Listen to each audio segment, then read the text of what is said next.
So hello everyone. तो जैसे कि आप लोगों को पता है यार, एमसीसी ने काउंसलिंग को स्टार्ट कर दिया है नीट 2022 के लिए एंड आज से दैट इज 14 अक्टूबर से आपकी चॉइस फिलिंग भी स्टार्ट हो गई है। तो क्या क्या बातें आपने ध्यान रखनी है एंड क्या इस बार चेंजेस हैं काउंसलिंग में, इसके बारे में फटाफट से ओवरव्यू दे देता हूं आपको शायद पता हो, एमसीसी ने अपनी वेबसाइट पे 70 पेजेस का एक इन्फॉर्मेशन बुलेटिन अपलोड किया है एंड 70 पेजेस देख के बहुत सारे बच्चे उसको पढ़ना ही उन्होंने छोड़ दिया होगा। तो उसमें क्या क्या इंपॉर्टेंट पॉइंट्स हैं वो इस वीडियो में कवर करने वाला हूं। So make sure you watch the video till the very and.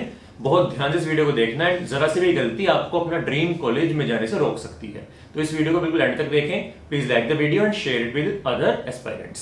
So let's start.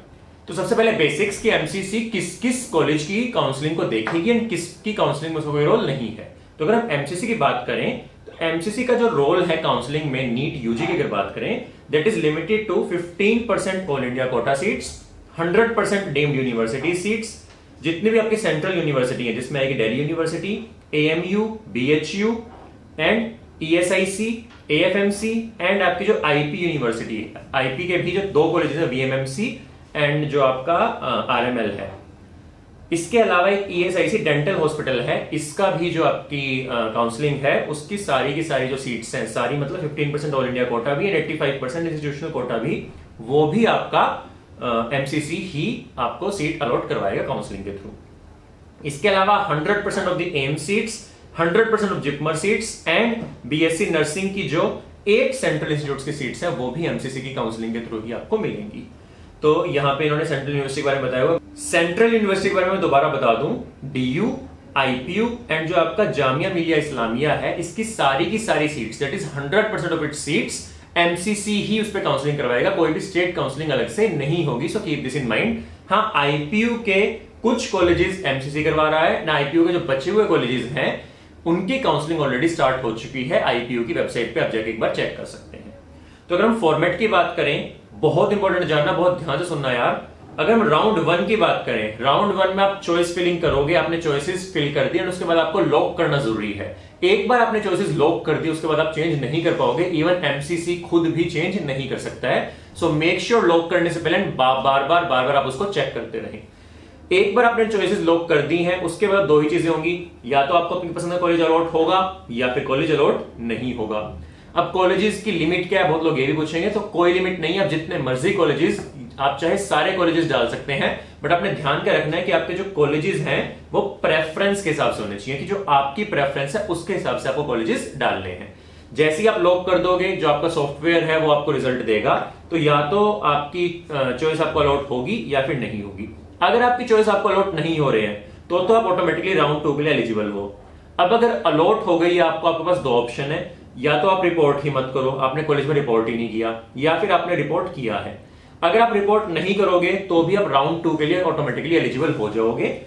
अगर रिपोर्ट करोगे, रिपोर्ट करने का एक फायदा है वो मैं यहां बताऊंगा। रिपोर्ट करने से आप अपनी सीट को लॉक कर सकते हैं और उसके बाद आप अपग्रेडेशन पे डाल सकते हैं। तो अगर आप रिपोर्ट करने के बाद अपग्रेडेशन पे डालते हो तो आप राउंड 2 के लिए एलिजिबल हो। तो राउंड 2 में आपकी फ्रेश चॉइस फिलिंग होगी। फ्रेश चॉइस फिलिंग है, आपको दोबारा से यही सारी लिस्ट बनानी है, प्रेफरेंस लिस्ट, उसको अपलोड करना है, लॉक इन करना है।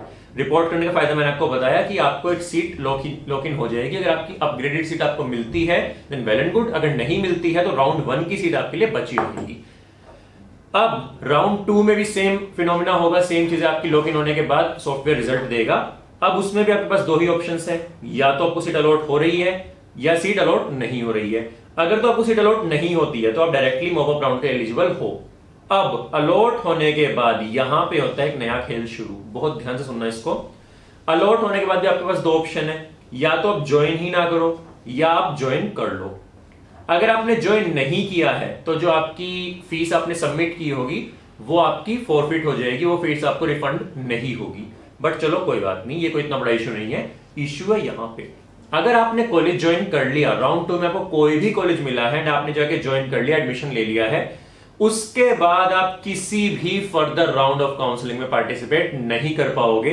एंड सिर्फ एमसीसी ही नहीं, आप किसी भी स्टेट की काउंसलिंग तक में पार्टिसिपेट नहीं कर सकते हो। तो सुप्रीम कोर्ट का डिसीजन आया था एंड ये इस सेशन से एप्लीकेबल होने वाला है।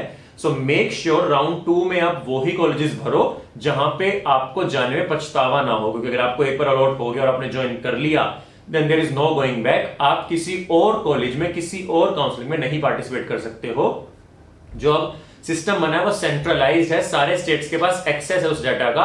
एंड अगर किसी भी बच्चे को राउंड 2 में कॉलेज अलॉट हो गया और उसने एडमिशन ले लिया है, कोई भी स्टेट काउंसलिंग में बच्चा पार्टिसिपेट नहीं कर पाएगा। सो मेक श्योर आप इस राउंड को बहुत ध्यान से भरें। अब अगर आप मॉपअप राउंड के लिए एलिजिबल हो, मॉपअप राउंड के लिए भी फ्रेश चॉइस फिलिंग होगी। इसमें भी आपको एक नई लिस्ट बनानी है, अपलोड करनी है, चॉइसेस को लॉक करना है। यहां पे भी अगेन 2 ही सिनेरियो हैं, या तो आपको अलॉट हो रहा है या आपको अलॉट नहीं हो रहा है।